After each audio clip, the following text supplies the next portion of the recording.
What's up, beautiful people? It's your boy Judeo and I'm back again with a new video. Today we're going to be reacting to Attack of the Dead Men Strange Stories. It's my first time watching this video, but it was a request that came from you guys and I'm hoping it's going to be a good one.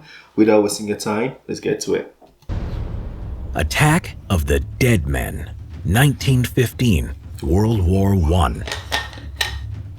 The Auschwitz Fortress was constructed in the 19th century by the Russian Empire in what is now northeastern Poland to defend its borders against Germany.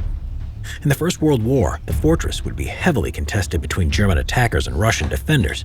The Germans had made their first assault onto the fortress in September 1914, using large-caliber artillery guns, bombarding the fortress for 6 days. After intense shelling, the Germans confidently launched an attack on the fortress. However, Russian artillery and infantry counterattacks forced them back with a swift withdrawal. A second German attack was attempted in February to March 1915. The Germans were again optimistic with their new heavy 420mm caliber Big Bertha cannons.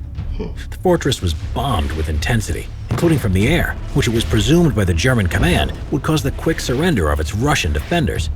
The Russian command also had a similar notion and ordered that the fortress be held for just 48 hours after the evacuation. Remarkably, even with massive damage to the fortress and high Russian casualties, it would be held for months, and the Russian artillery bombardment forced the German guns to again pull back. In early July, don't play with these Russians, don't play with them. 1915, the German troops were now under the command of Field Marshal von Hindenburg, who began a new offensive. This time, they decided to use poison gas to achieve their objective, as they knew the Russian defenders didn't have gas masks. 30 heavy artillery guns and 30 gas batteries were brought in range, and with the wind in their favor, the gas was launched at the fortress on August 6th. Along with the artillery bombardment, a dark green smog of chlorine and bromine moved towards the Russian positions. The grass turned black, and the tree leaves turned yellow. The Russian guns and shells made from copper were caked in a layer of green chlorine oxide. The Russian 9th, 10th, 11th, and 12th companies were all but annihilated in the gas coverage. Once the gas had cleared, 14 German battalions numbering around 7,000 Landwehr troops moved in to capture the burnt trenches.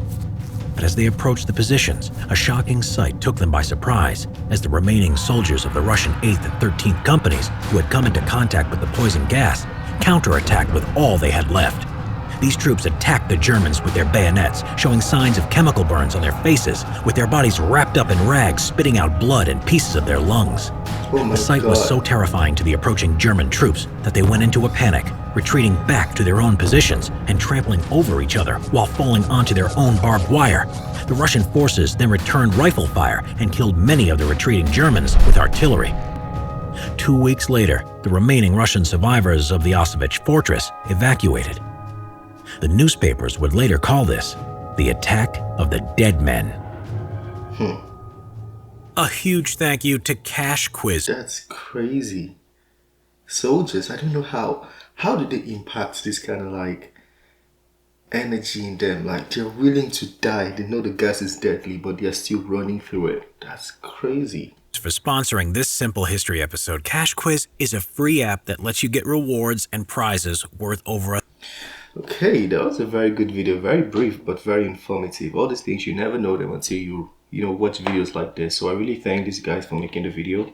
Let's see, it's called Simple History. That's the name of the channel, in case you want to check them out.